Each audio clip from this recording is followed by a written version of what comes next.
ওই যে মান্না ভাই যেটা বললেন যে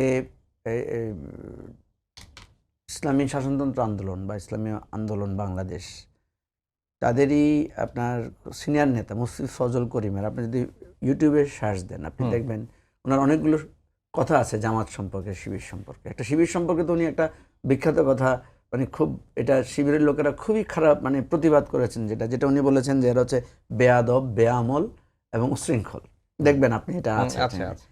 সেদিন আমি দেখলাম যে উনি ডাকসুতে শিবিরের বিজয়কে উনি সেলিব্রেট করেছেন বা ধন্যবাদ জানিয়েছেন।